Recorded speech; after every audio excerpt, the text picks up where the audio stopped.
Udah tadi aku mah udah aku kasih memoxilin kan.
Assalamualaikum warahmatullahi wabarakatuh. Oh, di sini saya yang akan menjadi moderator pada acara diskusi kita malam hari ini. Oh, mohon maaf, Pak Muhammad Sabrinya belum masuk, tapi kita tunggu sekitar 10 menit lagi. Kemungkinan beliau akan, alhamdulillah beliau sudah berhadir.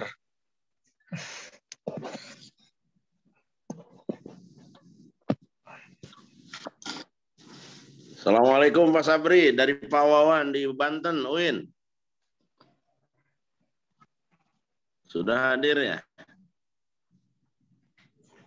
Waalaikumsalam, Bro. Masya Allah. Prof Wawan. Masya Allah. Sehat selalu ya? Alhamdulillah, Prof. Siap. Saya dapat link dari rektor nih, dikasih link. Makanya saya kangen nih silaturahmi sama Pak Sabri nih. Siap, Bro. Semuanya diskusi sama anak-anak muda ini, Prof.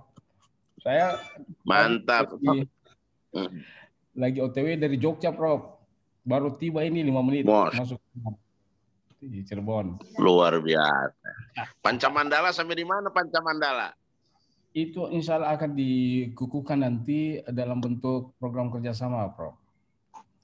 Jadi mantap. Dengan internal untuk sesama kampus, ada untuk internal sesama pemerintah, ada media, itu sudah terpisah-pisah gitu. Jadi per komunitas jadinya nanti. Mantap. Dengan Kemendagri apalagi ya? Kemendagri, beliau sudah siap dengan cash bangkonya. Masya Allah. Mantap. Hikmah dari diskusi kita di Banten dulu ya, berlanjut berarti nuhun lah. Alhamdulillah. Ini lanjutannya Banten juga di UGM, Prof.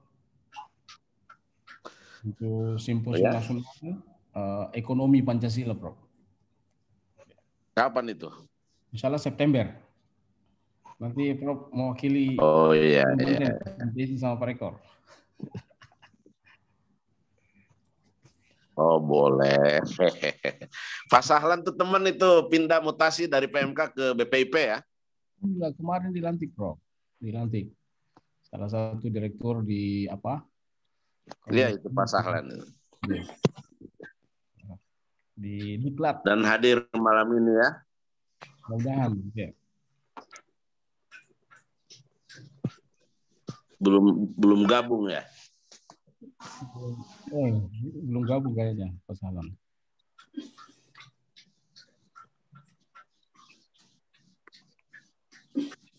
Ya. Mana Dinda? Siapa yang mandu acara ini? Kita mulai saja.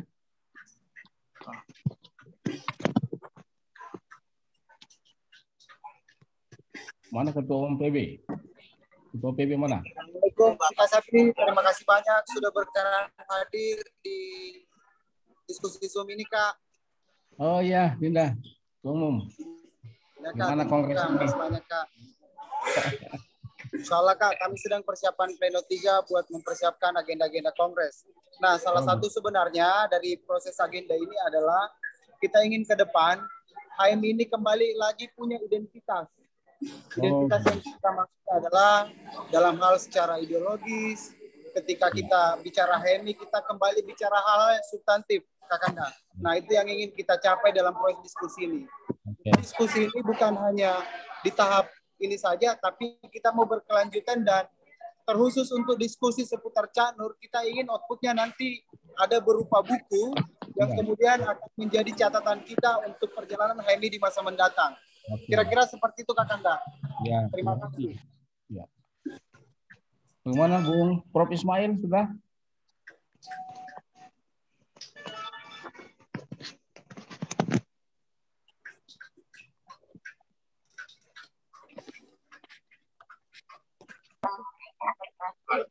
Hadir Kanda, silakan dilanjut moderator. Ada perpawan itu, siapa dulu? Iya, beliau di awal sekali Kanda bergabung. Terima kasih Prof Wawan berkenan bergabung. Sederhananya kalau ini diizinkan oleh negara, kita Cak Nur sebagai pahlawan nasional, Kak. Wow. Ya, tapi tentu harus melalui proses administrasi dan sebagainya. Nanti mohon Kak Sabri juga berkenan untuk menjadi tim pakarnya. Ya. Pesan saya ke Setnek. Iya, silakan moderator. Oh, oke, untuk mempersingkat waktu ya Pak. Di sini saya akan ambil alih acaranya. Assalamualaikum warahmatullahi wabarakatuh. Alhamdulillahirabbil alamin. Wassalatu wassalamu ala asrofil anbiya'i wal mursalin.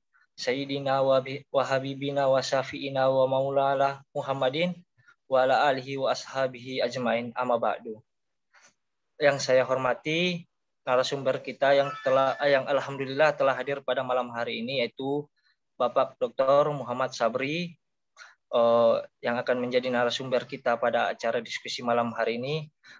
Dan yang saya hormati juga yang turut hadir serta dalam acara diskusi kita pada malam hari ini, yaitu Pak Wawan Wahyudin, selaku Wakil Rektor UIN Banten, yang alhamdulillah beliau juga sudah ikut membersamai kita pada diskusi kita kali ini.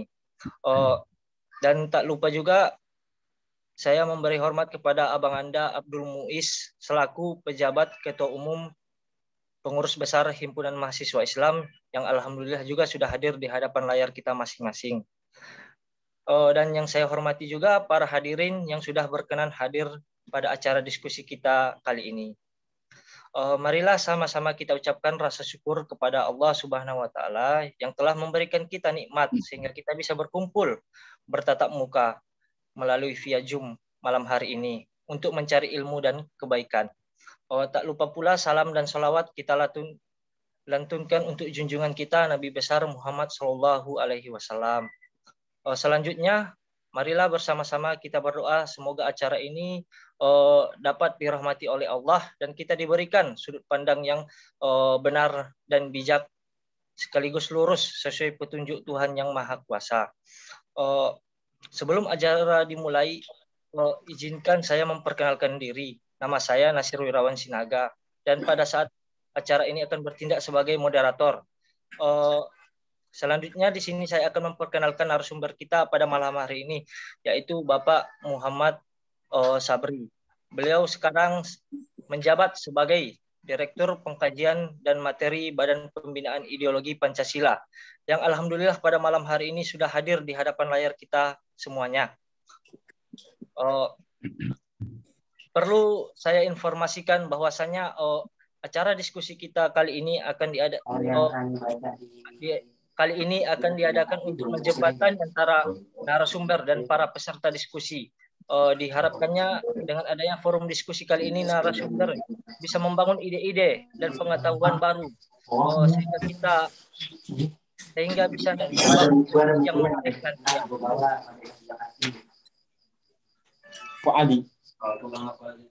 Kemudian untuk menjaga agar acara berlangsung dengan tertib dan efektif, izinkan saya membacakan tata tertib yang akan kita laksanakan pada nantinya. Yaitu di sini narasumber akan menjelaskan poin-poin penting dan sudut pandang beliau selama 30 menit. Nah, adapun rangkaian acara pada diskusi kali ini yaitu yang pertama pembukaan. Yang kedua yaitu penyajian materi oleh narasumber Bapak Dr. Muhammad Sabri yang akan diberikan waktu selama 30 menit untuk menjabarkan poin-poin yang akan beliau sampaikan.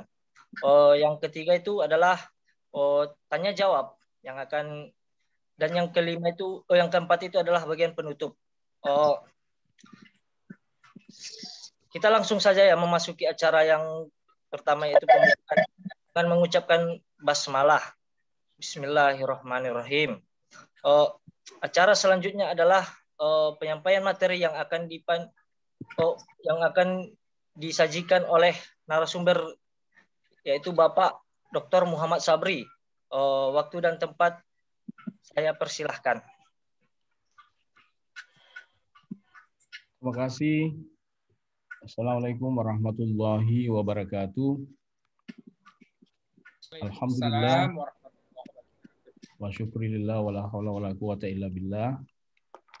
Pertama-tama saya ingin mengapresiasi dan sekaligus mengajak kita semua untuk tak henti-hentinya memanjatkan syukur kehadirat Allah Subhanahu wa Ta'ala, karena saya yakin bahwa by design ilahi lah, sehingga kita bisa berjumpa pada malam hari ini. Dan kita juga bersyukur bahwa di tengah-tengah perjumpaan kita ini turut hadir beberapa tokoh nasional ya. Satu di antaranya Prof. Wawan Wahyudin. Beliau ini guru kita, guru besar pada Universitas Islam Negeri Sultan Maulana Banten, Sultan Maulana Hasanuddin Banten. Dan beliau sangat sangat responsif terkait dengan perkembangan pemikiran Islam di tanah air, terutama di kalangan anak-anak muda. Kemudian juga di sini ada, saya lihat, Dr. Muhammad Iksan, dosen senior dari IAIN Kendari, Sulawesi Tenggara. Di samping tentunya Prof. Ismail Swardiweke yang menginisiasi dan mengawal pertemuan kita dari sesi ke sesi, dari topik ke topik yang ultimat saya ini juga harus kita apresiasi ya. Di samping itu, saudara pelaksana tugas atau pejabat ketua umum PBHMI yang juga hadir di tengah-tengah kita ini. Mudah-mudahan perjumpaan kita ini bisa menginspirasi gerakan-pergerakan keilmuan kita di masa depan, yang juga tentunya menautkan ide-ide keislaman dan keindonesiaan. Baik, saudara, mungkin karena ini sebuah pengantar, mempercakapkan Cak Nur dalam satu bentangan waktu 30 menit, saya kira itu terlalu, bukan lagi terlalu irit, tapi terlalu kikir ya, untuk pemikir besar seperti Cak Nur untuk dipercakapkan selama 30 menit. Kecuali memang kita memilih sisi-sisi tertentu dari beliau yang pada kesempatan kali ini menurut saya satu keistimewaan bahwa perjumpaan ini bukan hanya sekedar mengenang dan menelaah pikiran-pikiran vital dari beliau, tapi ini juga sekaligus menghormati jejak almanak beliau, jejak almanak kelahiran beliau tanggal 17 Mei beberapa hari ke depan. Beliau genap secara almanak 82 tahun. Gitu. Mengapa ini penting? Karena bagi kita, Al-Quran sudah mengandaikan bahwa jangan Anda menganggap orang-orang yang mati di jalan Allah itu meninggal. Sama sekali tidak. Tapi dia tetap hidup di sisi Allah dan mempunyai kelimpahan rezeki yang sangat luar biasa.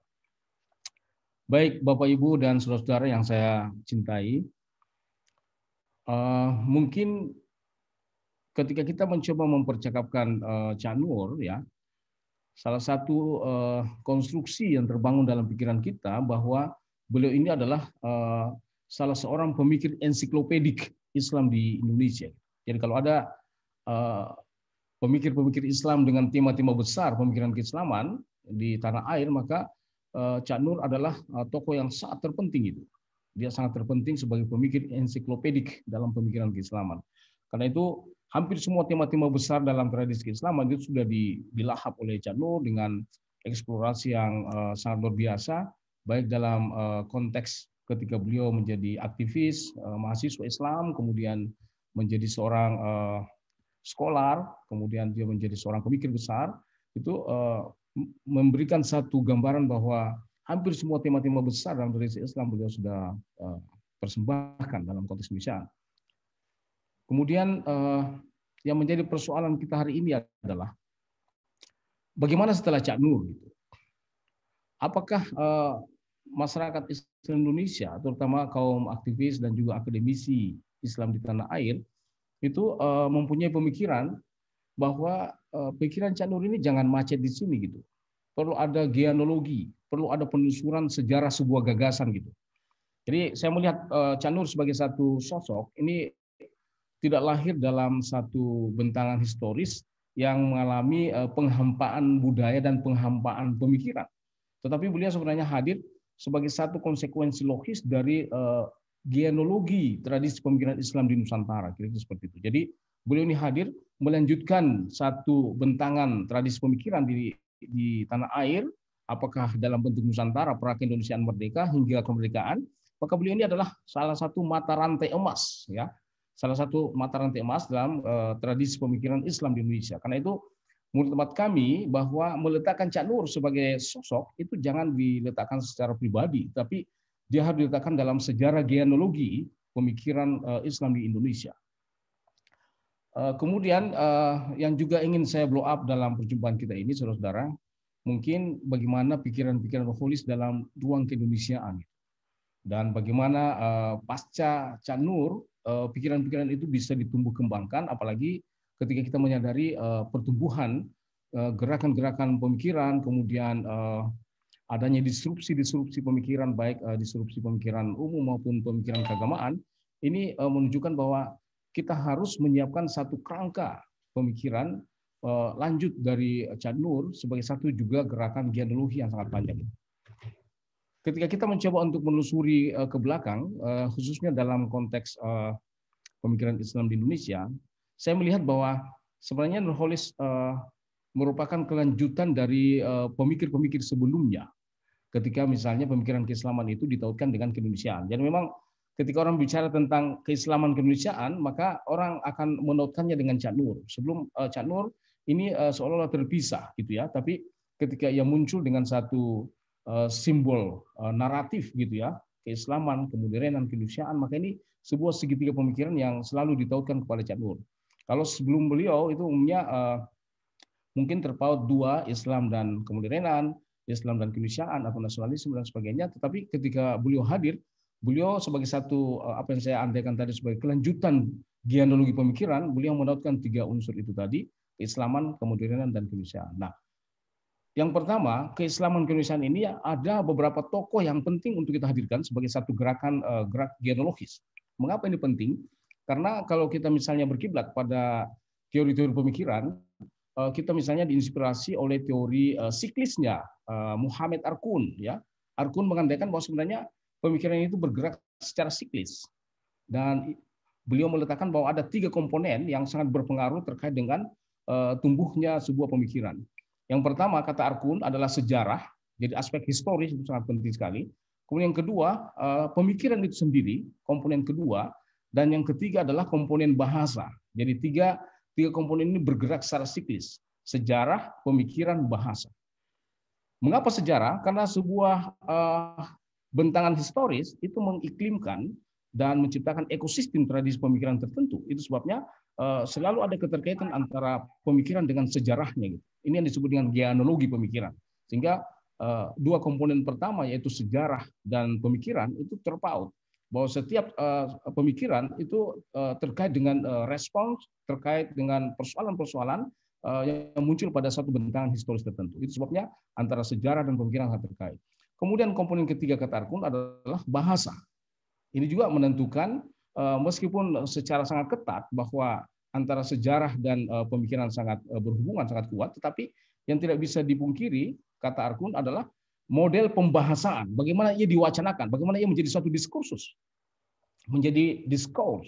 Ya, itu sebabnya setiap bentangan historisitas dalam memproduksi sebuah gagasan, ada pilihan-pilihan bahasa, ada pilihan-pilihan wacana yang sangat ketat.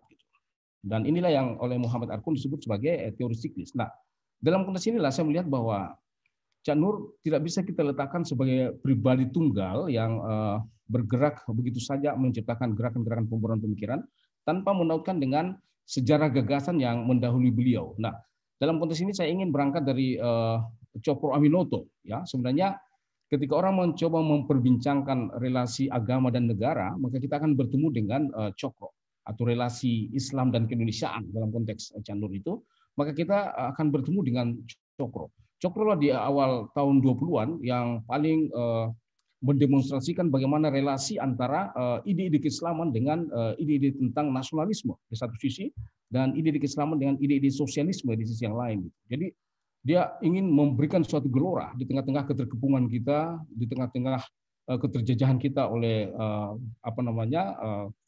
imperialisme dan kolonialisme Belanda. Beliau memberikan satu spirit bahwa sebenarnya Islam itu bisa menjadi suatu gerakan-gerakan sosial, ya, dia bisa menjadi satu yang menciptakan perubahan-perubahan raksasa suatu bangsa. Inilah yang menurut hemat saya titik awal dari perjumpaan antara keislaman dan keindonesiaan di tanah air. Kemudian yang kedua, kita akan berjumpa dengan La Frampane. ya. Karena ini saya ingin mempercuit, ingin membuat satu eskalasi yang lebih kecil dan lebih spesifik, ya, meskipun tanpa mengabaikan tokoh-tokoh pemikir Islam yang lain, tetapi untuk melihat genealogi Cak Nur, saya lihat bahwa ada keterkaitan antara Cokro, kemudian Lafram Pane. Lafram Pane seperti kita ketahui bahwa di samping beliau sebagai pahlawan nasional, yang paling legendaris adalah beliau sebagai pendiri HMI, ya, Himpunan Mahasiswa Islam, yang beliau dirikan hanya tak kurang dari 1 tahun sekian bulan setelah proklamasi kemerdekaan Soekarno-Hatta. Beliau juga mendeklarasikan tentang berdirinya HMI 5 Februari 1947. Nah, siapa beliau ini? Beliau mengatakan bahwa sebenarnya perjumpaan antara Islam dan keindonesiaan ini adalah merupakan fondasi yang sangat kokoh. Itu sebabnya imajinasi beliau ketika mencoba melanjutkan gagasan Cokro, ya, relasi antara negara dan Islam, antara Islam dan keindonesiaan, seperti itu. Beliau mengatakan bahwa ini harus merajut di dalam satu gagasan, tetapi tidak saling mematikan gitu.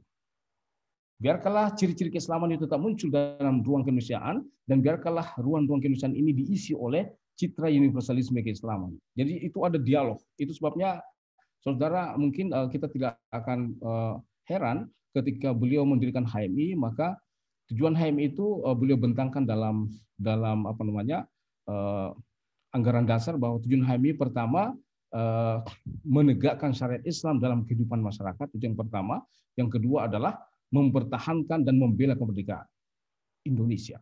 Jadi di sini memang sejak awal Lafram Pane sudah melakukan bahwa untuk melestarikan proklamasi, negara proklamasi ini, maka kita harus membangun di atas 2 pilar yang kokoh. Pertama, pilar keislaman, yaitu kita harus menciptakan satu masyarakat Islami, kira-kira seperti itu, sebagai satu basis utama dari bangsa ini. Yang kedua adalah kita mendorong suatu rasa untuk mempertahankan dan bahkan mengisi kemerdekaan ini. Jadi ada pertautan antara keislaman dan keindonesiaan dalam pemikiran Lafram Pane.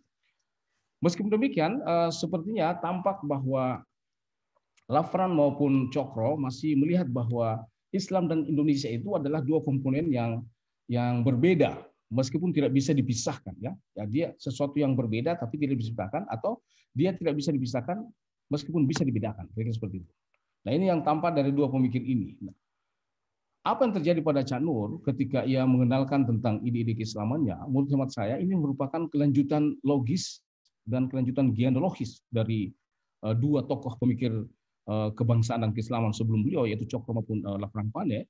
Maka beliau mencoba untuk melihat bahwa kita jangan lagi membicarakan Islam secara institusional di satu sisi, dan Indonesia secara institusional. Jadi seolah-olah 2 institusi. Dan itu sangat tampak sekali dalam 2 pemikir tokoh yang saya sebutkan tadi, baik Cokro maupun Lafram Pane. Nah, Cak Nur ingin melihat bahwa ada jantung, ada, kalau misalnya dalam perspektif filosofi Perenis, ada yang disebut dengan the transcendence unity of religion. Ketika agama ini merupakan satu ramuan dari kebinekaan, maka ada ruang yang memungkinkan agama-agama itu bisa bertemu, ya, yang disebut the transcendence unity of religion. Nah, beliau melihat bahwa Indonesia ini adalah suatu bangsa yang bineka dalam arti keragaman agama, keragaman budaya, tradisi, ya, etnisitas, kelompok-kelompok, dan juga kepentingan-kepentingan dan sebagainya. Maka untuk menangkap inti keindonesiaan, kita harus menemukan satu titik perjumpaan, kira-kira seperti itu.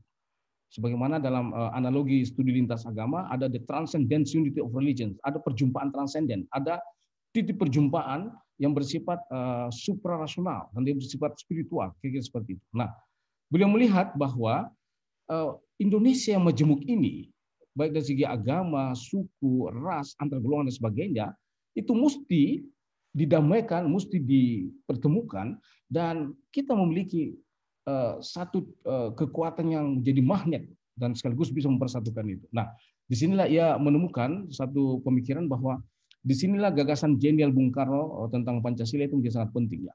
Jadi ketika Pancasila ini ditemukan oleh para pendiri bangsa, terutama Bung Karno, kemudian dikukuhkan dalam Piagam Jakarta, kemudian difinalisasi pada 18 Agustus 45, pada pembukaan 1945, maka Nurholis melihat bahwa sudah saatnya sekarang kita jangan lagi menonjolkan paras keindonesiaan ataupun paras keislaman di satu sisi, atau dalam bahasa yang lebih luas, paras keindonesiaan dan paras keagamaan. Tetapi mari kita lihat bahwa Pancasila ini bisa menjadi, meminjam perspektif beliau dalam studi Al-Quran misalnya, apa yang ia kembangkan kemudian dan sangat populer di awal 80-an sebagai kalimatun sawa. Ya. Jadi Pancasila itu menjadi kalimatun sawa, dia menjadi kesepakatan bersama atau common platform. Dia menjadi kesepakatan bersama atau mitsaqun ghalizah. Ya, sebagaimana diinspirasi oleh negara Madinah.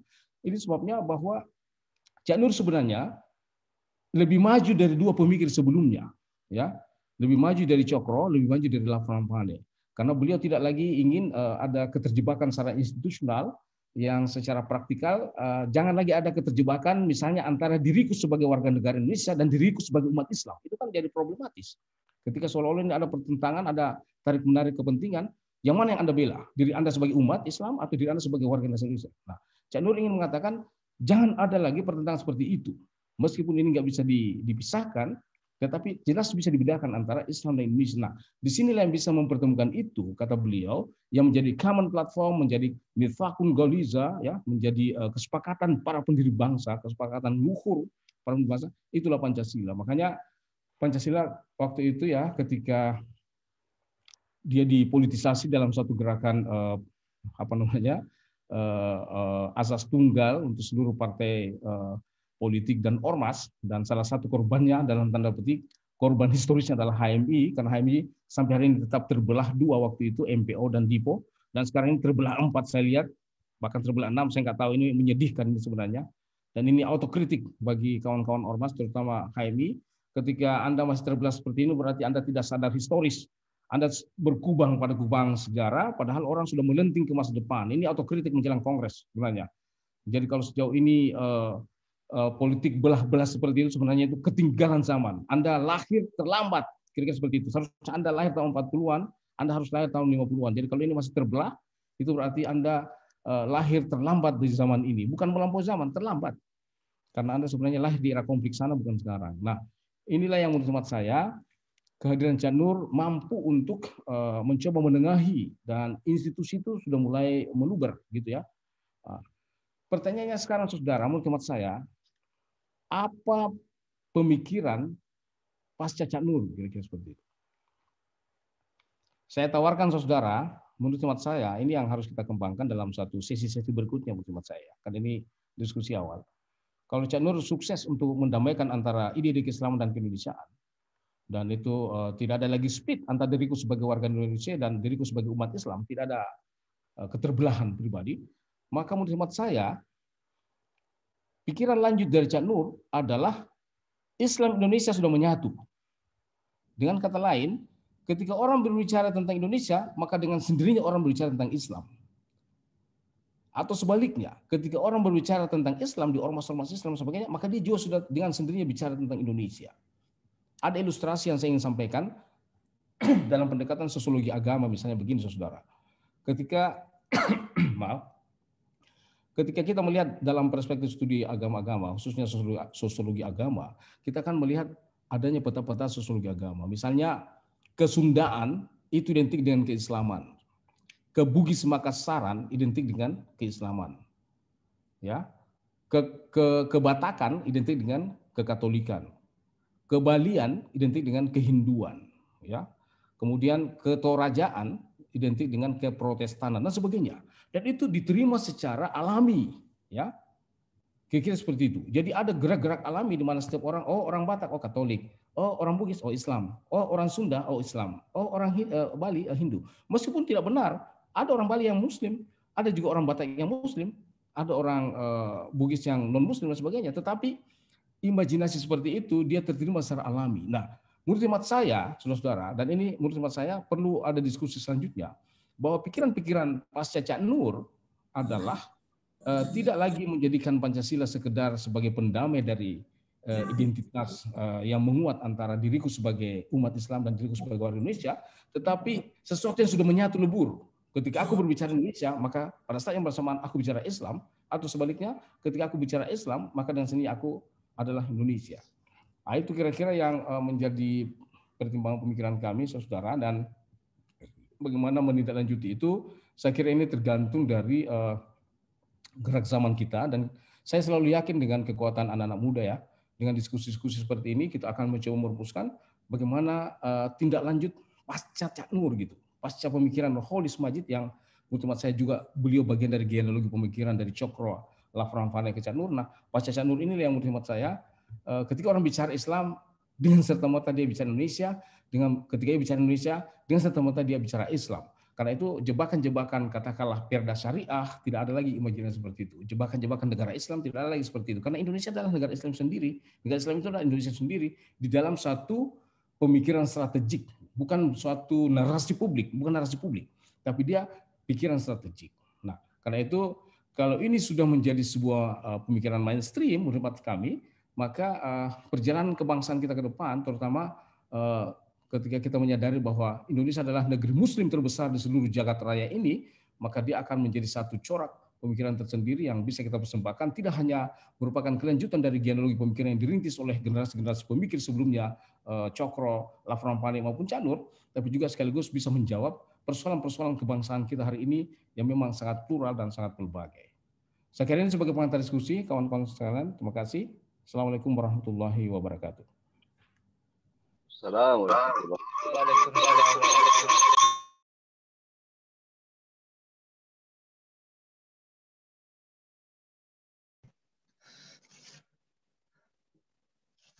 Alhamdulillah, terima kasih kepada Bapak narasumber yaitu Bapak Dr. Muhammad Sobri yang telah memberikan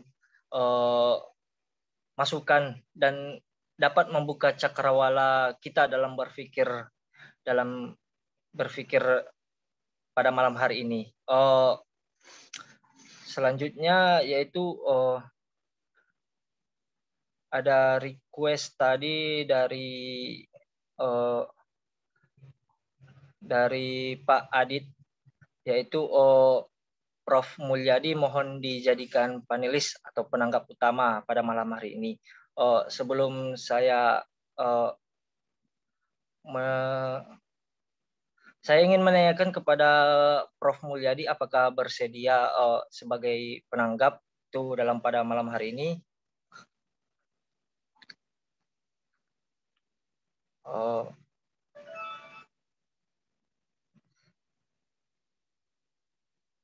Assalamualaikum Prof.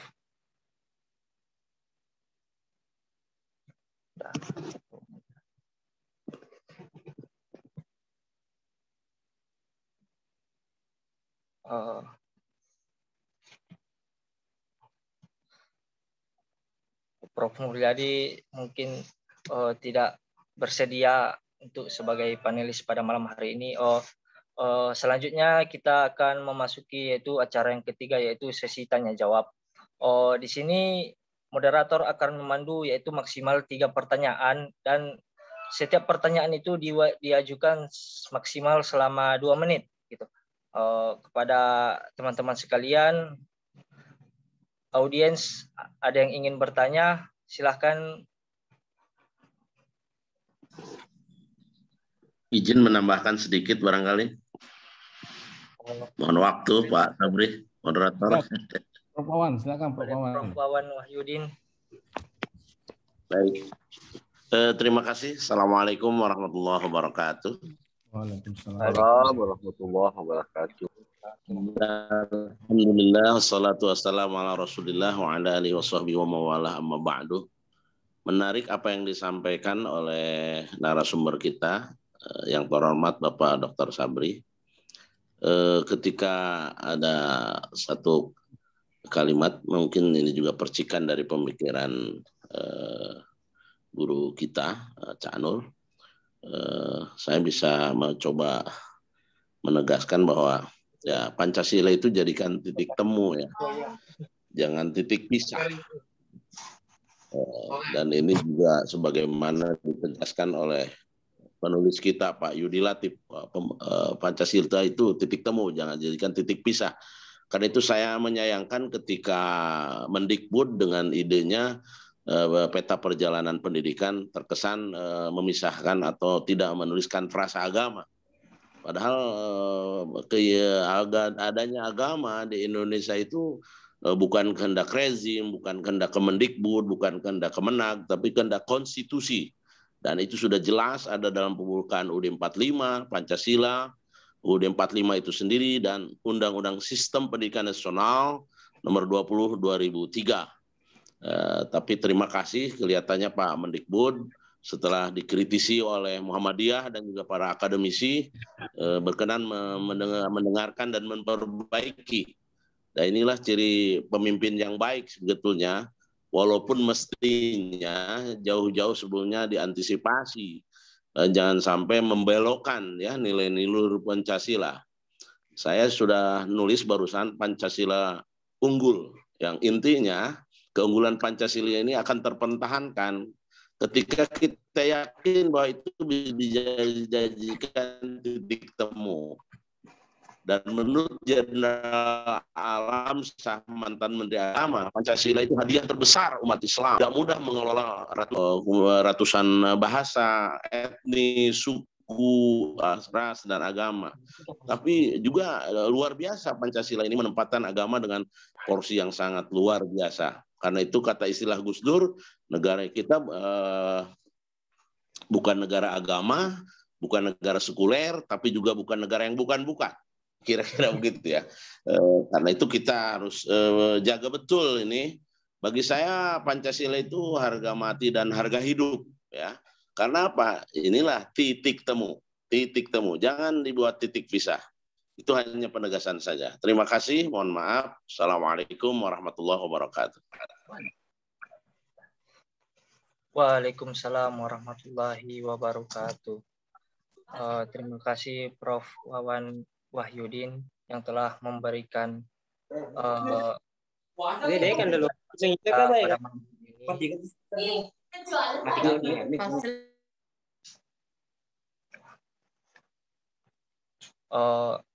masuklah kita ke sesi selanjutnya, itu ya adalah sesi tanya jawab kepada para audiens.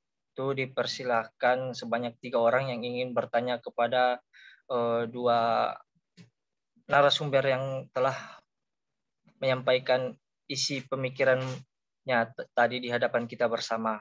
Kepada para audiens dipersilahkan.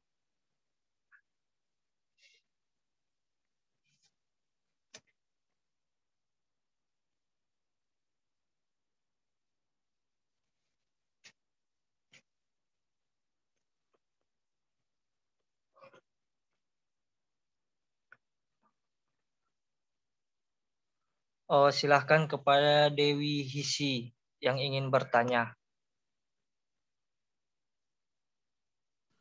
Oke, tes. Suara saya masuk gak, Kanda? Masuk, Kak. Oke. Aku mau izin bertanya, Kanda, untuk Bapak tadi, Pak Muhammad Sabri, ya, kalau nggak salah. Ya.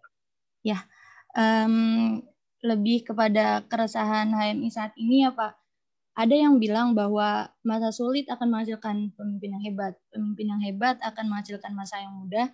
Masa yang mudah akan menghasilkan pemimpin yang lemah. Dan pemimpin yang lemah akan menghasilkan masa sulit. Begitu seterusnya. Nah, untuk HMI sekarang ini selalu dibilang mengalami kemunduran ya Pak. Dan faktor penyebabnya itu katanya kita masih terjebak dengan romantisme masa lalu. Contohnya pada kejayaan-kejayaannya Cak Nur ini gitu. Seperti yang tadi Bapak gambarkan bahwa Cak Nur itu hebat karena dia berpikir gak hanya 1 atau 2 tahun, tapi malah 20 tahun ke depan.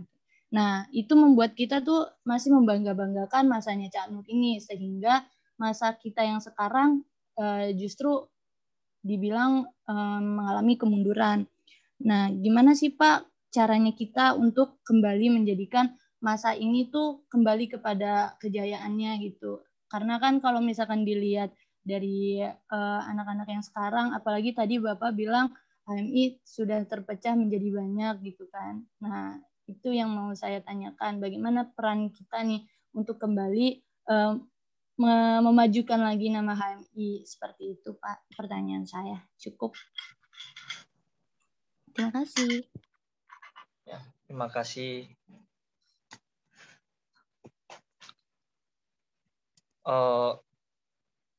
Ada lagi yang ingin bertanya? Saya boleh, Bang? Boleh, silakan. Ya, terima kasih Bang atas kesempatannya. Nama saya Reja Kurniawan, saya berasal dari Sumatera Utara. Saya juga tanyakan, cukup menarik ini diskusinya. Beberapa kali aku mengikuti diskusi soal Cak Nur dan Gus Dur. Ini adalah figur yang cukup menarik kan itu dia dalam hal Islam. Tetapi yang saya bingung adalah ketika contoh kepada saat ini bagaimana apa namanya dibilangnya pemikiran-pemikiran Maaf Bang, ini suaranya putus-putus. Semakin kurang apa namanya dibilang kurang output. Udah kedengar.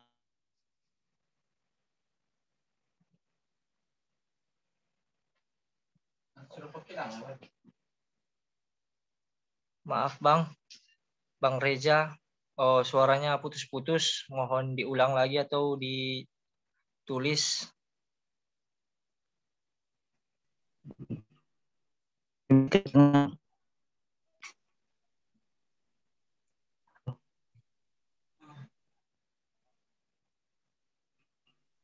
Bisa Bang, kedengaran? Oh, boleh Bang, diulang lagi Bang. Iya, terima kasih Bang. Kulanjutkan lagi tadi, bahwasannya sekarang masih agak kurang lah soal implementasi pemikiran gini kan gitu dia. Nah, yang mau saya tanyakan adalah bagaimana hubungan antara keislaman ini dengan negara, mempertegas itu aja.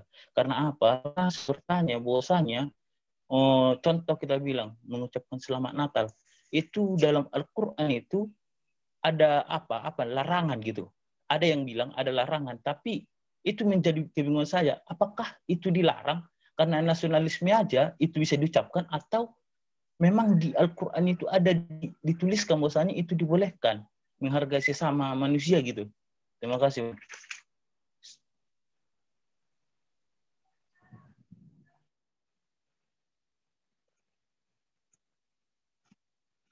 Terima kasih Bang Reza Kurniawan.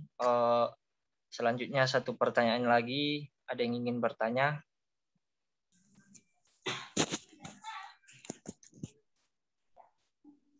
Izin bertanya. Silahkan Bang. Ya, saya Zainul dari Sulawesi Tenggara. Siap Bang. Ya, jadi yang ingin saya tanyakan kepada narasumber bahwa akhir-akhir ini memang kan Islam dan negara ini rasanya makin tajam dibenturkan, dan banyak yang menganggap kesan bahwa rasa-rasanya Islam itu hanya ingin dijadikan sepertinya ada kesan Islamfobia begitu. Kalau menurut narasumber sebetulnya yang mana ini yang bagi penyelenggara negara ini yang mereka kelihatan alergi, bagian mananya agama, bagian mananya Islam itu yang mereka alergi itu? Apakah yang model-model gayanya Habib Rizik atau apanya, ibadahnya kah atau penampilannya kah, jilbabnya kah? Nah, ini yang ingin kita mau karena kan media saat ini dan berita-berita yang aktual memang kelihatannya ada Islamfobia, tapi apakah Al-Qur'annya yang mau digugat yang salah atau apanya ini yang dipersoalkan negara? Kemudian ada hal yang paradoks karena seperti pemerintah saat ini justru bergandengan tangan dengan ormas Islam yang sangat besar di Indonesia, yaitu NU. Apakah memang keinginan negara itu mau Islam di Indonesia itu seperti NU semua atau seperti Muhammadiyah semua kah, atau bagaimana? Ini yang saya ingin tanyakan. Bagaimana pandangan narasumber? Assalamualaikum warahmatullahi wabarakatuh. Waalaikumsalam warahmatullahi wabarakatuh. Terima kasih Bang Zainul yang telah memberikan pertanyaan kepada narasumber. Udah 3 pertanyaan.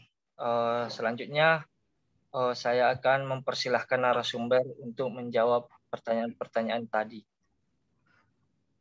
Baik, terima kasih saudara moderator yang telah memfasilitasi untuk terselenggaranya satu dialog yang luar biasa ya. Tadi oleh guru kita Prof. Wawan Wahyudin sudah menyampaikan secara sangat terang benderang ya, dan juga mengutip bagaimana perspektif dua guru bangsa kita, Cak Nur, yang mencoba untuk mengingatkan kita semua bahwa dalam konteks mempercakapkan kehidupan kebangsaan di masa depan, maka setiap warga negara dan keyakinan yang dipeluknya itu memberi sumbangsi terbaik yang diinspirasi oleh keagamaan masing-masing. Itulah kira-kira ya makna Pancasila menjadi titik temu, titik tumpu, dan juga titik tuju di masa depan itu sungguh-sungguh sangat diwakili oleh cara pandang dua guru bangsa kita ini, yaitu Cak Nur maupun Gus Dur sebagai juga presiden keempat kemarin. Cak Nur misalnya mengandaikan bahwa kita memiliki satu kesepakatan bersama. Ketika kita bicara tentang negara, kita harus juga pahami bahwa negara ini adalah sebuah negara nation state. Ini dulu yang kita harus pahami. Jadi percakapan maupun pertanyaan dari dua penanggap terakhir ya, Saudara Reza maupun Saudara Zainul Muluk, terutama yang mencoba untuk meminta bagaimana terang benderang relasi antara negara dan agama, khususnya negara dan Islam, inilah yang harus kita letakkan dulu, satu pemahaman yang utuh tentang negara kita gitu. Jadi negara kita ini adalah negara yang berbentuk republik, ya, itu sudah disepakati, dan dia dibangun di atas, kalau misalnya diilustrasikan, dia dibangun di atas dua bentangan rel, yaitu real nations dan real state. Makanya dia disebut negara kebangsaan gitu. Ini dulu yang kita harus pahami. Jadi ketika kita mau membicarakan apa saja dalam konteks Indonesia sebagai nation state yang berbentuk republik, ini dulu kita harus pahami bahwa negara ini bukan negara agama, tetapi juga bukan negara sekuler. Ya, dalam kajian-kajian ilmu politik, orang akan mengenal bagaimana negara agama itu berwawasan teokratis, yaitu menjadikan Tuhan turut serta dalam urusan-urusan politik kenegaraan, dan representasinya adalah pemimpinnya, karena dia dianggap sebagai titisan. Itu sebabnya suara pemimpin adalah suara Tuhan, bukan sebaliknya suara pemimpin adalah suara rakyat, bukan itu. Tapi suara pemimpin adalah suara Tuhan, itulah teokratis, itu yang disebut dengan negara agama. Sementara sebaliknya, lawan daripada cara pandang negara agama itu adalah negara sekuler yang justru membuang jauh-jauh agama dalam ruang-ruang publik. Biarkanlah agama itu menjadi ruang-ruang privat, dia menjadi ruang-ruang pribadi. Biarkan ia untuk hadir dalam pencerahan iman masing-masing pribadi, tapi nggak usah muncul di ruang-ruang publik, apalagi di ruang negara. Kira-kira seperti itu. Jadi dua titik ekstrim. Yang pertama, menghadirkan agama sebagai kekuatan yang bisa mengintervensi negara, sementara yang sekuler justru melempar jauh-jauh agama dalam ruang-ruang publik dan negara.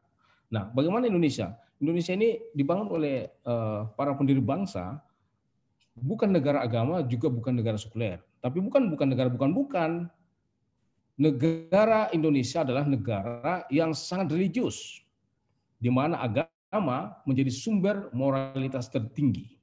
Dan itu representasinya diwakili oleh sila ketuhanan yang Maha Esa pada Pancasila. Makanya dalam sebuah ungkapan Gus Dur pernah mengandaikan seperti ini, saudara.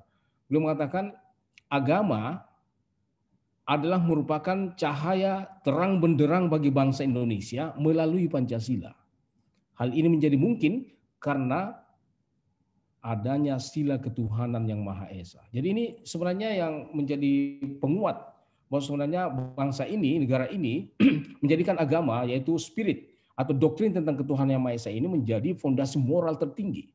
Bahkan dalam konstitusi disebutkan juga bahwa negara berdasar atas ketuhanan yang Maha Esa. Jadi memang asas satu dasar dari negara kita ini adalah memang ketuhanan yang Maha Esa. Jadi meskipun tidak secara kategoris dalam studi-studi ilmu politik bahwa ini bukan negara agama karena tidak berdasarkan agama tertentu, tetapi para pendiri bangsa menyadari secara konstitusional diletakkan bahwa negara ini dibangun berdasar atas ketuhanan yang Maha Esa gitu. Dan yang kedua, negara menjamin kemerdekaan, kebebasan tiap-tiap penduduk untuk menjalankan agama dan kepercayaan dan sebagainya itu.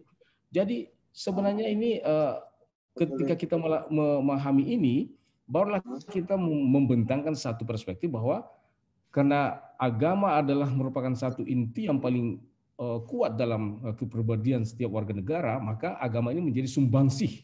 Dia menjadi jalan ya terbaik untuk sumbangsi moralitas, sumbangsi etik, membentuk etika publik bangsa ini di dalam proses pembentukan perundang-undangan. Apakah itu Undang-Undang Dasar 45 yang harus direvisi atau diamandemen, apakah undang-undang atau peraturan pemerintah pengganti undang-undang, apakah perda-perda dan sebagainya, maka agama di sini bisa menjadi sumber motivasi dan sumber inspirasi moral. Ya, nah disinilah yang menurut hemat saya tadi, saudara, ketika kelanjutan cara berpikir Cak Nur, maka saya inginkan bahwa tidak ada lagi bunyi syariat Islam, tetapi silahkan agama-agama yang ada di Indonesia ini memberikan kontribusi moral untuk memberikan satu kekuatan moral di setiap regulasi dan perundang-undangan, tetapi dalam satu bahasa dan nalar kebangsaan kita. Tidak lagi menggunakan nalar syariat Islam, tidak menggunakan lagi nalar doktrin Katolik, tidak lagi menggunakan nalar doktrin Protestan, Hinduisme, Buddhisme, tidak menggunakan istilah-istilah teknis, tapi ada moralitas publik yang ditransformasi dari bangunan etik masing-masing agama.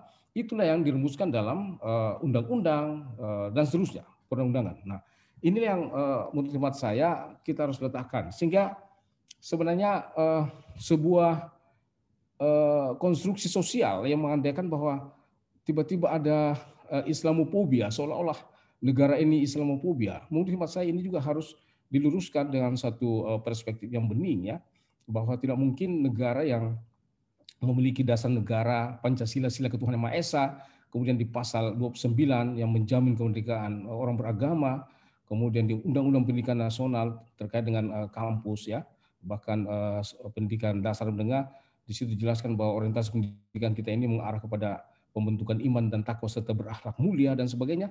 Di mana letaknya Islamofobia ini? Ini dulu yang kita mau, karena ini wacana ini begitu hebat sekali di luar dalam wacana-wacana publik, seolah-olah bahwa ada proses peminggiran Islam gitu. Nah, di sini menurut hemat saya memang perlu kita letakkan perbedaan antara Islam sebagai doktrin, Islam sebagai satu ajaran yang menjadi sumber motivasi moral dan sumber inspirasi moral bagi pembentukan perundang-undangan, dengan praktik-praktik keislaman.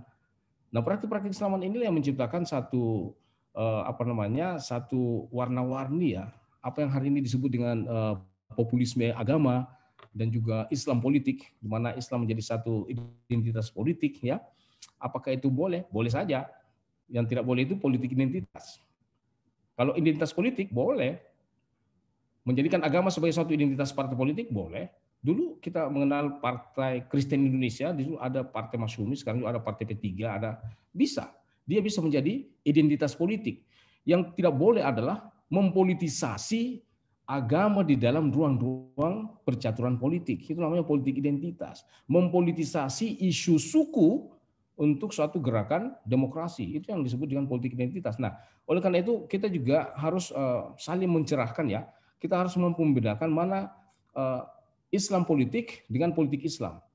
Identitas politik dengan politik identitas. Ini dua hal yang berbeda. Nah, karena itu saudara, saya harus berangkat dari pemikiran yang paling mendasar ini supaya kita tidak memahami kenapa orang mengatakan Islamofobia, karena ini adalah ketidakberdayaan wacana menurut saya. Kita ini kan terus terang aja, kita lebih banyak mengutip, mohon maaf ini, penceramah-penceramah agama ketimbang akademisi-akademisi yang mempunyai research yang sangat luar biasa, mendalam dan sebagainya, tapi tidak populer. Yang populer itu ustaz-ustaz yang hanya beberapa ini kemudian viral, itu kan dikutip kiri kanan gitu, ya. Padahal kedalaman daripada narasi itu belum tentu gitu. Tapi dia dengan teknologi media yang sangat luar biasa, teknik virtual yang sangat luar biasa, dia menjadi populer. Padahal kedalamannya mungkin sangat jauh daripada para akademisi, para intelektual dan sebagainya. Tetapi karena wacana ini tidak populer, yang berada para pemikir, para intelektual masih menggunakan katakanlah media-media seperti buku, jurnal, macam-macam, sehingga tidak populer di kalangan muda. Sementara ada media lain seperti media sosial, kemudian Twitter, Instagram dan sebagainya, itu tidak dimanfaatkan secara optimal, YouTube dan sebagainya, sehingga ini tidak mampu untuk memberikan wawasan yang komprehensif bagi generasi baru. Nah, ini yang menurut saya terjadinya distorsi ini yang menurut saya yang harus kita isi, saudara.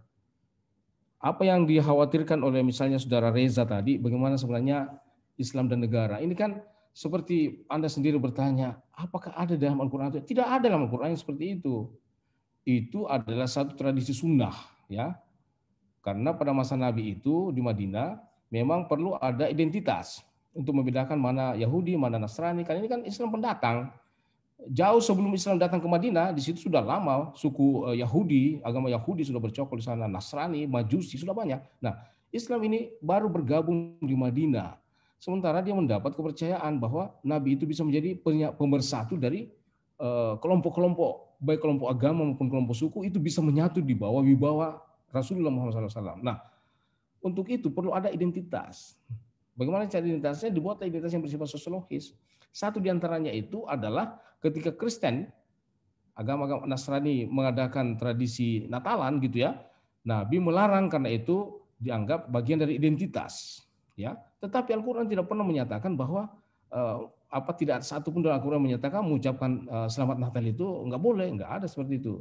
Hanya ada penegasan satu identitas dalam suatu masyarakat yang plural itu menjadi penting. Tetapi itu tidak menjadi pemisah.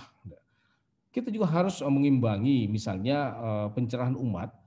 Jangan hanya riwayat-riwayat yang seperti itu yang kita harus kemukakan. Kita juga harus mengungkapkan misalnya suatu ketika Nabi berbincang-bincang dengan sahabatnya ya, kemudian tiba-tiba ada iring-iringan jenazah. Ya. Nabi bertanya, siapa itu? Itu tokoh Yahudi yang meninggal. Maka Rasulullah berdiri dan semua sahabat berdiri untuk menghormati sang Yahudi ini. Ini suatu yang sangat otentik dalam sirah Muhammad, sirah Nabawiyah, itu jelas banyak sekali riwayat-riwayat. Tapi kenapa itu tidak diekspos? Bahwa sebenarnya Nabi sangat mengapresiasi, menghormati agama lain. Ya. Nabi juga pernah mengatakan kepada para sahabat, jangan engkau merobohkan, jangan engkau mengganggu gereja dan sinagog. Sinagog itu rumah ibadah kaum Yahudi. Jangan. Kenapa? Karena di sana, di gedung-gedung itu banyak nama Allah disebut. Jadi memang ini perimbangan-perimbangan informasi, kajian dan sebagainya, ini yang tidak tidak seimbang antara apa yang diekspos secara populer oleh para mubalik-mubalik kita ini dengan pengetahuan kita yang berbasis pada sejarah otentik dalam perjalanan sejarah pendidikan Islam. Nah, inilah yang satu contoh ya. Karena itu menurut teman saya, saudara, kenapa kita harus fobi? Disinilah kita harus berwacana. Satu contoh, saudara. Hari ini kan muncul produksi gagasan ya, radikalisme, intoleransi, apalagi fundamentalisme, dan itu memang orang menganggap, oh ini kok naga-naganya Islam yang ditembak nih, kira-kira seperti itu ya. Begitu orang bicara radikalisme, asosiasi pemikiran kita, ini Islam yang ditembak ini. Terorisme, Islam yang ditembak. Apalagi fundamentalisme, Islam yang ditembak dan sebagainya. Nah, ini yang perlu kita luruskan, saudara. Ini menunjukkan bahwa macetnya tradisi pemikiran dan pencerahan pemikiran dan pencerahan keislaman ke dalam pemikiran keumatan kita. Kita membiarkan dia disuguhi pemikiran-pemikiran dangkal dan kita tidak mampu untuk mengimbangi itu. Ini kelemahan.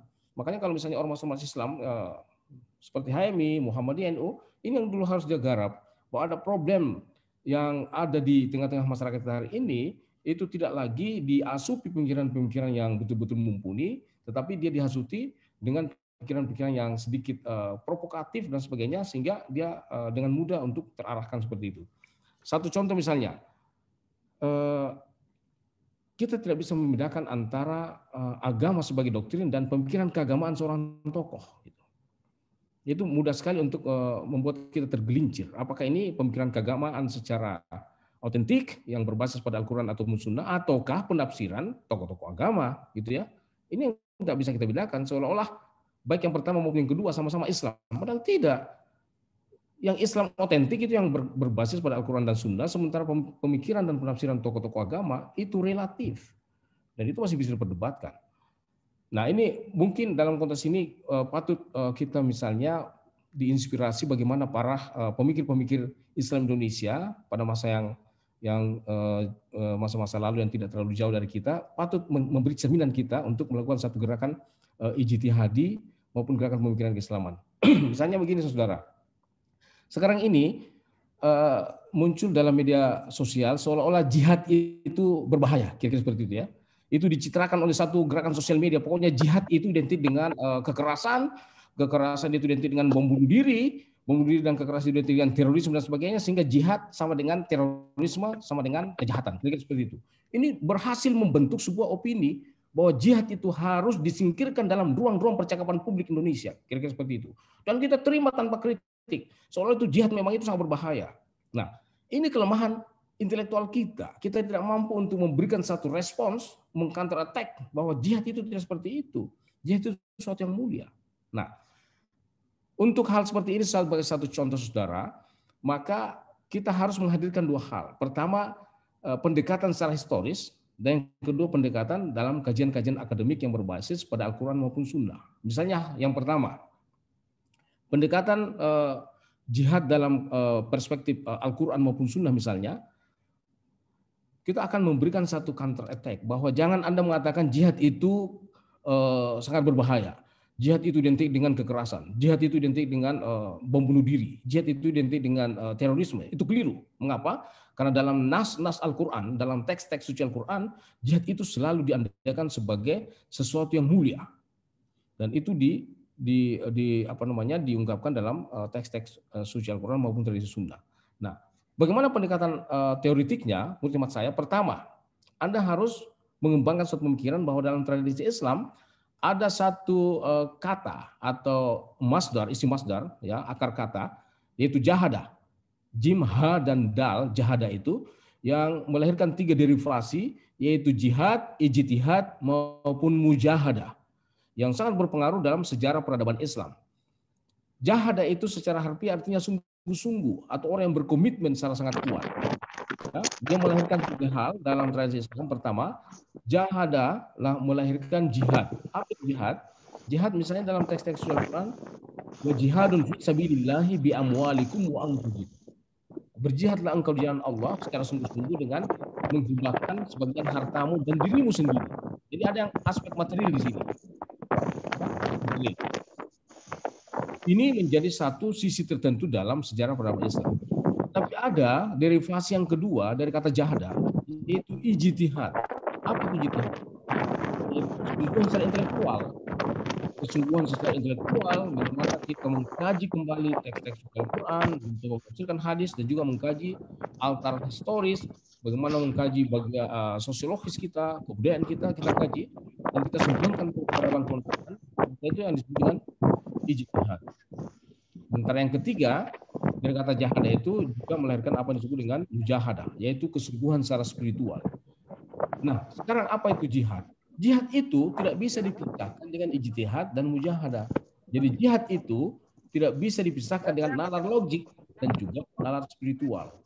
Jadi kalau ada jihad hanya sekedar jihad, yaitu mau membunuh diri, tapi tidak ada rasionalitas yang bisa membenarkannya dan tidak ada bangunan spiritualitas yang melingkupinya, maka menurut saya itu adalah sesuatu yang kebablasan. Itu adalah satu pendekatan secara teoritik. Sementara pendekatan historis, kita harus kembangkan dalam wacana keindonesiaan. Saudara, mungkin Anda pernah membaca ya bagaimana para ulama Indonesia, terutama pengalaman dari Hadratus Syekh Kiai Haji Hashim Asy'ari, salah seorang ulama besar Indonesia dan pendiri Nahdlatul Ulama, ya, itu pernah mengumandangkan tentang resolusi jihad.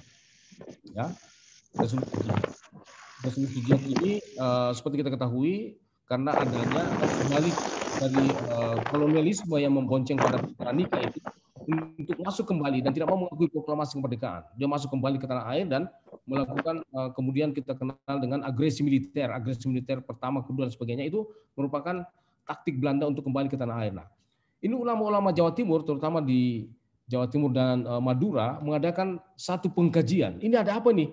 Kok Belanda mau kembali lagi nih? Dia hanya berkamuflase seolah-olah mengikut Belanda. Sebenarnya ini ingin menaklukkan kembali dengan agresi militer itu. Nah, berdasarkan kajian itu, para ulama-ulama Jawa Timur dan Madura pada saat itu yang dipimpin oleh Kiai Haji Hashim Asy'ari, beliau mengatakan ini harus dilawan, dan itu yang sangat terkenal dalam sejarah resolusi jihad. Resolusi jihad yang kemudian itu kira-kira bulan Oktober ya, mereka adakan konsolidasi ulama se-Jawa Timur dan Madura, melakukan satu resolusi jihad lawan bahwa itu adalah kafir dan kafir itu harus dituntaskan. dan ini adalah jihad fisabilillah. Kemudian inilah yang menggelora kemudian kita kenal dalam peristiwa 10 November dan tokoh utamanya seorang anak muda yaitu Bung Tomo ya. Itu diinspirasi oleh resolusi jihad dari Hadratus Syekh Hasyim Asy'ari dan ulama Jawa Timur Madura.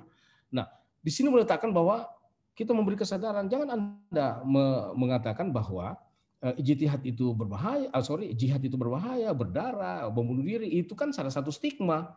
Tapi sebenarnya dalam sejarah justru jihad pernah menyatukan Indonesia ini.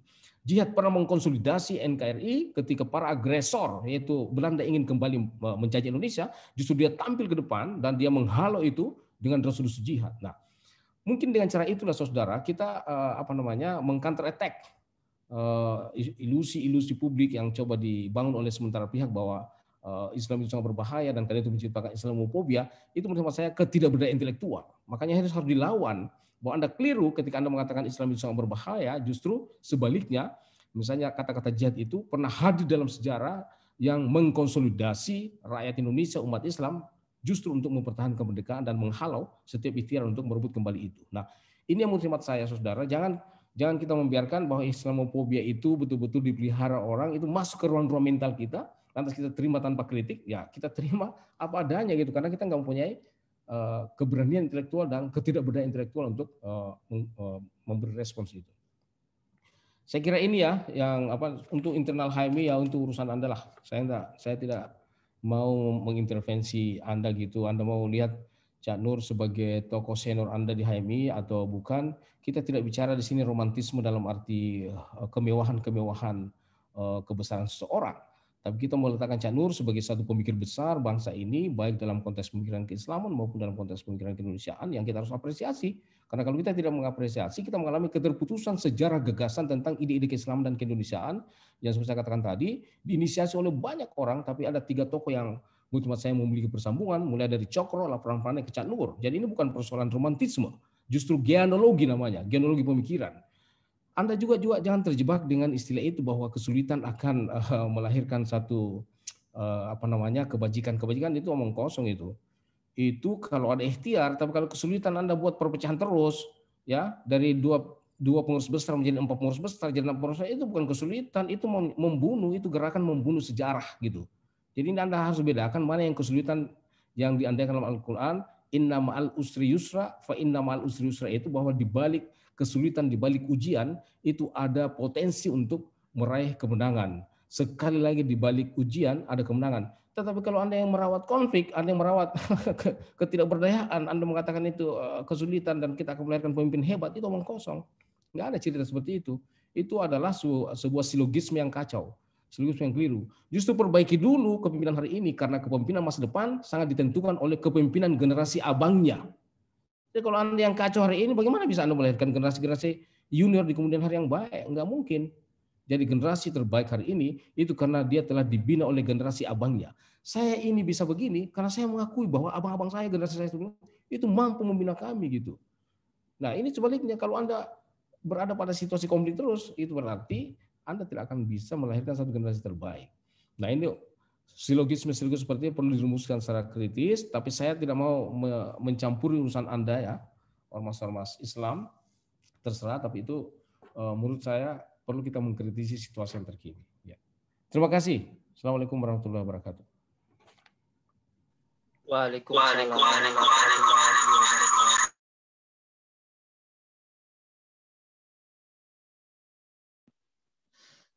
Alhamdulillah, pemaparan dari Pak Dr. Muhammad Sabri tadi luar biasa. Banyak hal yang dapat kita tangkap dari apa-apa yang telah beliau sampaikan dari tadi. Di sini kita akan, sebelum kita menutup acara, saya ingin meminta closing statement dari Pak Dr. Muhammad Sabri dan Prof. Wawan Wahyudi. Jadi beliau diberikan waktu selama 5 menit untuk closing statement sebelum kita tutup acara ini. Pada Pak Dokter dipersilakan. Mangga Prof. Wawan.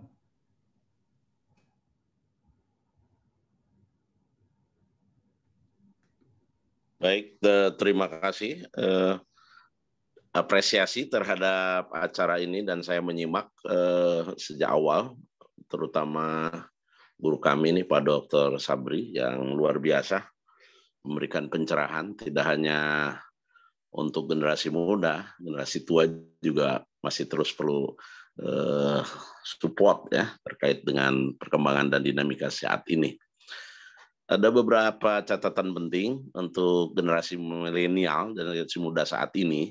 Yang pertama, mantapkan Pancasila sebagai titik temu ya, jangan titik pisah. Sebab itu pandangan dan falsafah bangsa yang dilahirkan dari pemikir-pemikir yang arif bijak, yang ditindaklanjuti oleh Cak Nur sendiri, oleh Gus Dur dan seterusnya, dan bahkan harus diteruskan di tengah kecenderungan sekarang ini sekelompok ingin memaksakan semacam khilafah semacamnya. Ini kan akan menunjukkan benturan-benturan. Itu yang pertama yang perlu dikukuhkan, bahwa Pancasila sekali lagi jadikan titik temu, bukan titik pisah. Yang kedua, bahwa Pancasila ini merupakan hadiah terbesar ya bagi umat Islam, yang insya Allah ini akan menjadi rahmat ketika tidak dipreteli. Ya, sekali lagi tidak dipreteli, atau bahasa Jawanya apa ya? Di bahasa Indonesia dipreteli itu, dipecah-pecah ya. Pokoknya Pancasila yang utuh, yang ada dalam preambul UUD 45, dari UUD 45 itu sendiri. Kemudian juga kalau terkait ada pemikiran bahwa perasa agama harus tersingkir, ini juga harus diluruskan. Karena keberadaan agama bukan kehendak Kemendikbud atau Kemenag, tapi memang amanat konstitusi yang ada dalam preambul UUD 45 itu sendiri, Pancasila itu sendiri, UUD 45 dan Undang-Undang Sistem Pendidikan Nasional yang akhir-akhir ini sedang ramai itu, nomor 20 2003 terkaitan tentang perasa agama. Ini kalau ini tidak terakomodir, ini akan menjadi bumerang ya bagi bangsa Indonesia yang justru itu hasil jerih para pendahulu kita. Dan yang ketiga, mari kita perkuat ya BPIP ya. BPIP kita harus perkuat dengan pancamandalanya ke depan, karena bagaimanapun juga ini tidak ada alternatif lain. Sekali lagi ini titik temu ya dalam membangun peradaban di tengah percaturan apapun sekarang ini, tudingan kapitalisme, komunisme, kemudian juga apakah liberalisme, ya kita harus bisa menjawabnya. Ketika kita mengatakan bahwa Islam ya'lu wa la yu'la alaih, mari kita tampilkan dengan wajah yang ramah, lembaga pendidikannya juga bagus, ormasnya dinamis, penuh dengan kemajuan berpikir dan juga sosialnya berperadaban dan seterusnya dan seterusnya. Dan yang terakhir kita hadapi ya, sekarang itu sudah hampir lewat 4.0, bahkan sudah hampir 5.0 dengan semangat menjaga ukhuwah Islamiyah, ukhuwah Basyariah, dan ukhuwah Wataniyah. Insya Allah bangsa ini akan menjadi besar. Di sana sini kekurangan ya kita akuilah. Tapi kita juga jangan hanya mengeluh. Silahkan mengeluh sengeluh-ngeluhnya, tapi jangan lupa bersyukur. Alhamdulillah Indonesia masih eksis, walaupun pandemi masih menghantui, tapi tidak boleh ada kata pesimis menghadapi tantangan masa depan. Saya kira itu catatan penting. Enggak lebih dari 5 menit saya. Ya, substansinya adalah mohon izin dan terima kasih Dr. Sabri. Sampai jumpa. Assalamualaikum warahmatullahi wabarakatuh. Waalaikumsalam warahmatullahi wabarakatuh. Terima kasih Kanda. Siap. Selanjutnya dipersilahkan kepada Pak Dr. Muhammad Sabri agar memberikan closing statement-nya selama 5 menit ke depan. Kepada Pak Dokter dipersilahkan. Terima kasih. Sebenarnya kalau Adinda semua menyimak apa yang menjadi simpulan dari Prof. Wawan tadi, itulah sebenarnya inti percakapan kita malam ini. Dan kita tegaskan kembali bahwa kita ini terwarisi, ada legacy para pendiri bangsa yang disebut dengan Pancasila, itulah yang menjadi dokumen negara kita. Jadi dia dokumen kenegaraan yang meletakkan adanya pancaran agama di sana melalui sila pertama. Karena itu kita sebagai umat beragama khususnya Islam jangan berpikir ada gerakan Islamophobia, terutama dialamatkan pada pemerintah maupun negara, itu suatu hal yang membelokkan orientasi para pendiri bangsa. Itu adalah isu dan hoax gitu ya. Dan kalau Anda ikuti itu berarti Anda memang mengalami ketidakberdayaan intelektual, tidak mempunyai nalar kritis dan tidak ada kajian. Karena itu saya menantang Anda semua kawan-kawan muda, mumpung Anda masih muda, ayo bangkitkan tradisi kajian, nalar kritis Anda, bagaimana Anda menjadi pemikir-pemikir independen, dan oleh karena itu perjumpaan ini kita harapkan disusul dengan perjumpaan selanjutnya. Yang terakhir mungkin sebagai closing statement ya, saya selalu mengutip Prof. Wawan apa yang pernah diandaikan oleh Imam Syafi'i, ya, beliau mengatakan barang siapa yang tidak pernah merasakan pahitnya belajar meskipun sekejap, maka dia akan merasakan pahitnya kebodohan seumur hidup. Ini harus Anda canangkan dalam diri Anda, wahai kawan-kawan muda. Karena itu belajar, mengkaji, meriset dan sebagainya. Seperti perjumpaan-perjumpaan ini adalah suatu tuntutan. Karena kalau tidak, Anda terancam, kata Imam Syafi'i, mengalami kebodohan seumur hidup. Terima kasih Prof. Wawan, Prof. Ismail, Dr. Iksan, dan kawan-kawan muda yang saya cintai. Assalamualaikum warahmatullahi wabarakatuh. Assalamualaikum warahmatullahi wabarakatuh. Waalaikumsalam warahmatullahi wabarakatuh. Terima kasih kepada Pak Dr. Muhammad Sabir dan Prof. Wawan Wahyudin.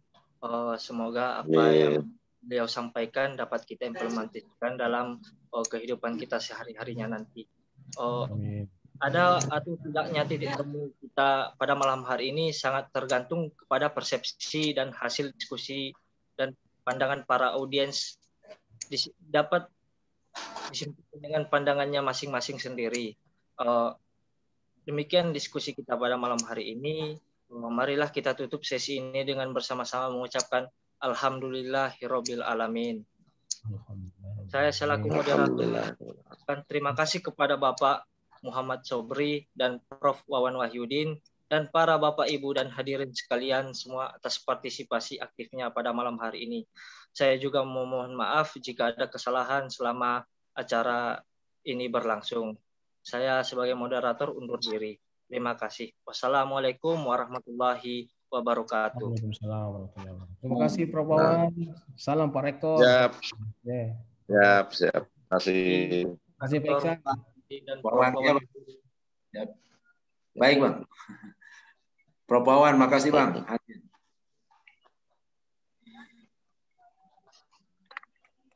Sama-sama. Sukses selalu ya. Terus maju, hadapi tantangan dengan senyum dan optimis. Ya. Ya, Pak. Yakin usaha sampai.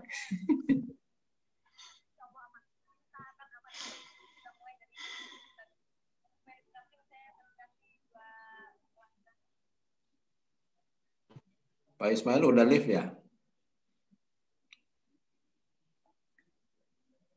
Dinda Nasir, Pak Ismail udah live? Oh, sepertinya sudah, Bang. Oh ya. Iya, Bang. Oke, mantap. Oke deh ya. Duluan. Selamat. Makasih ya, semangat Pak. Terus. Itu kongres jadi ya? Tanggal berapa itu kongres?